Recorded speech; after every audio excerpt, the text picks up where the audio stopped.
Oke, balik lagi di Politeknik Lamandau, di Prodi Teknologi Produksi Ternak, di mata kuliah Kesehatan Ternak. Ini di bab leptospirosis, jadi banyak namanya. Ada red water disease, flabby under, yellow disease, canine typhus, 7-day fever, kemudian ada swamp fever, mood fever, itu banyak macamnya leptospirosis. Lanjut. Nah, etiologinya penyakit disebabkan oleh Leptospira integoran.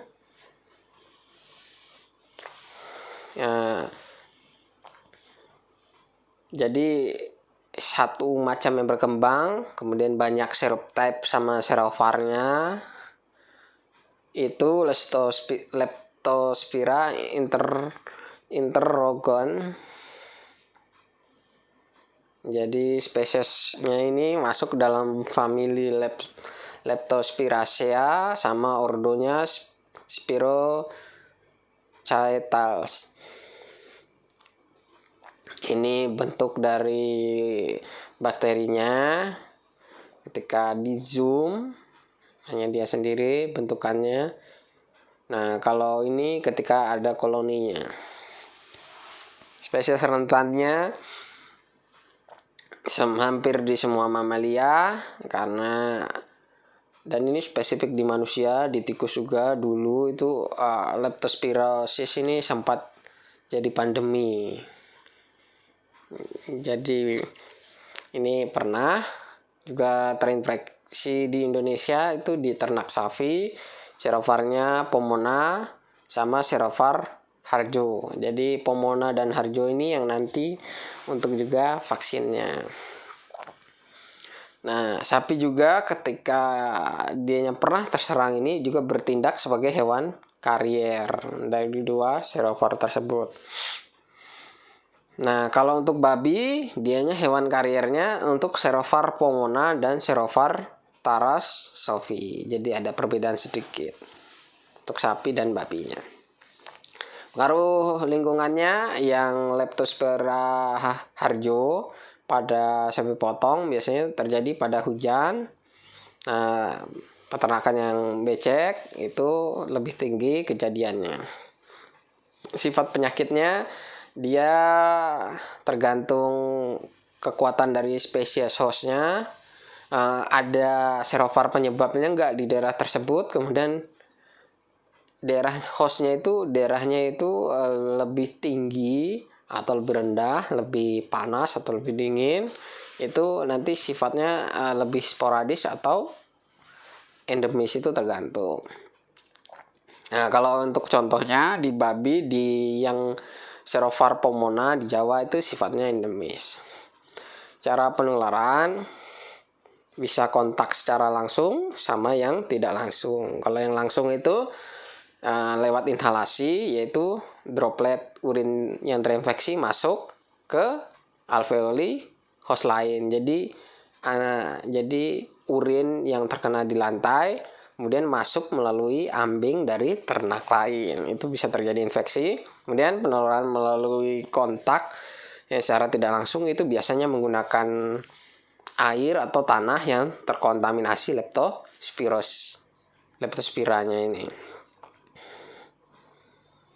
Faktor predisposisinya cakupan air bersih yang rendah atau airnya itu sudah tercemar leptospira, status kesehatan yang buruk akhirnya menurun. Kemudian malnutrisi itu memudahkan leptospirosis. Jadi sungai dan danau yang tercemar leptospira juga bisa menulari zoonosis ke manusia selain ke hewan juga. Gejala klinisnya leptospirosis pada sapi itu bahkan ada sampai abortus 1-3 minggu setelah gejala klinis pertama terlihat. Nah, untuk yang leptospirosis ini di sepertiga akhir masa kebuntingan. Jadi sepertiga akhir itu trimester ketiganya. Oke, itu demam biasa, anoreksia, kelemahan, konjungtivitanya mengalami peradangan, ikterus, atau biasanya jandis, orang bilang yang kerusakan pada liver, hemoglobinuria. Nah, jadi di urinnya sudah ada hemoglobin, kemudian gangguan saraf pusat atau kejang-kejang. Nah, kalau infeksi pada babi dewasa yang tidak bunting itu tidak memperlihatkan gejala klinis. Kalau yang bunting biasanya abortus, lahir mati atau kematian neonatal. Itu patologis. Kasus akut itu ada ikterusnya, karkasnya terlihat kuning karena ikterusnya tadi ya, jaundisnya tadi. Hati dan ginjal membengkak, korteks ginjal coklat kemerahan. Nah, yang ini urinnya tadi karena ada globinuria, jadi itu bisa berwarna merah sama hitam di vesika urinarianya.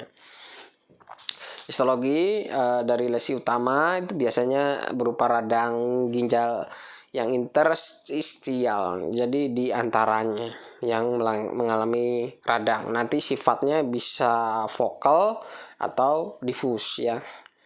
Bisa vokal atau difus. Nah, itu nanti perubahan nekrotiknya bisa bersifat sentrolobular atau vaskular, tergantung nanti seberapa beratnya, yaitu pada posisi histologi hatinya. Nah, ini yang diantaranya di nefritis pada ginjal pada sapi yang terinfeksi leptospirosis. Nah, yang ini bentukan paru-parunya terjadi peteki. Nah, ini di ginjalnya mengalami peteki juga. Untuk diagnosa kita pakai uji serologis. Nah, di sini selain ELISA kita pakai CFT sama UAM. Untuk diagnosa banding, untuk yang bentuk akut sama subakut, nah bedakan dengan babesiosis, anaplasmosis, hemoglobinuria basilar, hemoglobinuria postpartus, dan anemia hemolitika akut.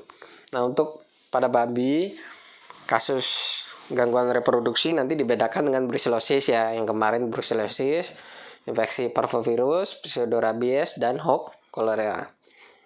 Nah, untuk pengambilan dan pengiriman spesimen kita ambil itu serumnya kira-kira 2 mili tanpa penambahan pengawet, kemudian langsung dikirimkan. Nah, harus yang penting adalah dingin. Pengobatannya menggunakan dihidrostreptomycin. Kemudian kalau untuk babi bisa dicampur di dalam makanan yang menggunakan oksitetrasiklin. Oke, selesai.